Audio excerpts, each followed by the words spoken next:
Hello gamers, CryptoKusha here. Wasn't really in the mood for videos, but since Craftworld is something many are looking into, I thought I'd share how I'm playing it. So without further ado, let's get into it.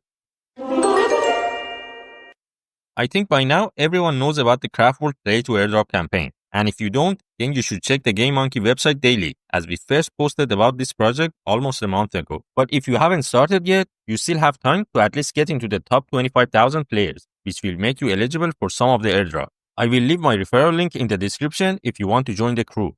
The game is playable both on browser and mobile, but to be able to do some of the tasks, you will probably need to have it on the mobile too, which I will explain later in the video. This game, as the name suggests, is a crafting game, and it's kind of straightforward. You build a resource factory to produce a type of resource, then use that to make the next factory and so on. So let's focus on the airdrop and how to get it. As I mentioned, you need to be in the top 25,000 players to be eligible for the airdrop, and you don't want to miss this one. Your ranking is based on how many crystals you have, not earned, but what you have. Meaning, if you spend them, you will go down in ranking, but you will need to spend them, so keep watching. To earn crystals, you need to complete missions. If you go to the missions tab, there are 5 categories. The one-time missions, which as the name suggests, you do them once, get the crystals, and move on to the next. But most of them have multiple stages. For example, upgrade sand factory. First it could be to level 1, then level 5, then level 10, and so on. Or crafting a resource for different amounts. But as you play the game, most of these missions will be done naturally, but do keep track of what you're doing. Also, I don't suggest collecting these missions right away because you can increase your crystal multiplier that gives you more crystals for the same task, as you can also see on the screen, which I will explain later in the video.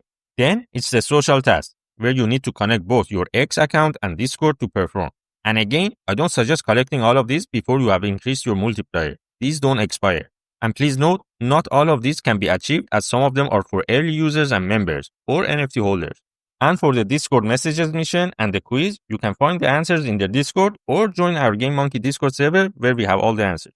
Then comes the daily and weekly tasks, which are very straightforward and quite easy to achieve, but these are time limited, so you need to complete and collect them in the given time. And since some missions are for boosting, which can be done by watching ads, you can only do it on mobile. And lastly, there are the special tasks, which are again time limited. As you see, I didn't do many of them at the beginning of the campaign, and they have expired. So make sure to do these as they appear. It's all about liking, commenting, and posting screenshots mainly. Okay, now we know how to earn crystals, but how do we earn more? That's with the equipment tab. You can wear up to 6 gears and they have different rarities, from common to mythic, which is the red one. And you need to upgrade your equipment. The good thing about upgrading is that it carries over. Meaning, if you level up a common equipment to level 18 and then obtain a legendary one for the same slot, the legendary will be at level 18 too. So upgrade whenever you can. Some upgrades require you to spend crystals and some require the in-game resources. So if you feel lost in the game, you can focus on creating those kind of resources. Also, the upgrade system has a cap based on your character level. Now, I'm Engineer 1, so I cannot upgrade the headgear any further until I reach Engineer 3. Character level is also achieved by collecting crystals. So you see, I may need to go and collect some of the one-time mission crystals just to get to the next character level so I can upgrade my gear for a better multiplier. These are things you should strategize to maximize your crystal earning. And to get equipment, you need to use the shop tab. Each day, the shop resets and you get 5 free chests, which I suggest not to forget since I got my mythic gear from these. And there are different types of chests with different costs and items for them. You can spend in-game dino coins or crystals or even Roam token.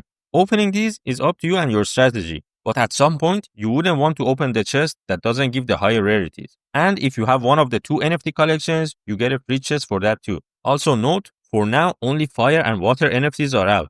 There will be more elements coming too. You can also delete your extra gear for crystals. Every crystal counts. Another way to earn crystals is by buying them with the dino coin.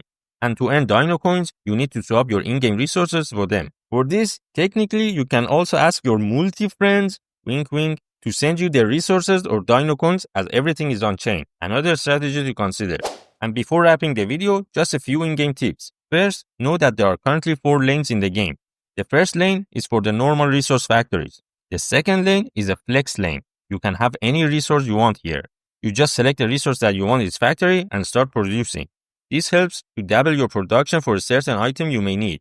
And you can also change them whenever you want. You will get back the resources you spent to create the factory, so don't worry. And the last 2 lanes are for water and fire element productions. You might wonder how you get the water and fire resource apart from having the NFTs. It's from the vault. As players contribute to the masterpiece, water and fire are accumulated in the vault that you need to collect. Although I usually don't see a lot of water, so I always get the water by swapping with Dinocoin. And the masterpiece feature is kind of a battle pass style thing where you need to contribute more resources to unlock different tier prizes, or treasure as they call it. So do it since you need to do this for the missions also. Try to get to tier 10 multiple times at least. You also have the workshop that again you can upgrade to boost production on any resource you want with the workshop points you get. And there's also liquidity pool feature for resources. Just like DeFi applications in Web3, you can generate passive resource or dino coins with these, or learn about impermanent loss if you ever wondered about it. Most importantly, don't forget to boost. All your different lanes should always be on boost, even when you sleep. I don't know how, but do it. Then there's the input and output signs for each factory, which I'm not quite understanding, but make sure input and output are close to each other so you don't over upgrade or under upgrade. And finally, there are these worker stations next to each factory, and you have up to 4 workers to assign to boost the production speed for that factory. So use them if you need to achieve a certain resource or task more quickly.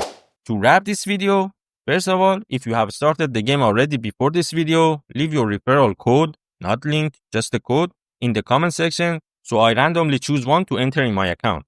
But if you're just starting, please use my referral link. Also, since most, if not all of the 1 billion Dino coins for the game are being distributed to these 25,000 players, all the game economy will be in the hands of the players when the game launches.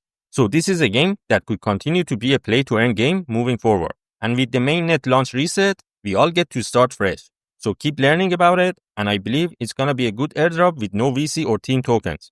Thanks for watching. Don't forget to like and subscribe if you want to hear more about other Web3 games I'm looking into.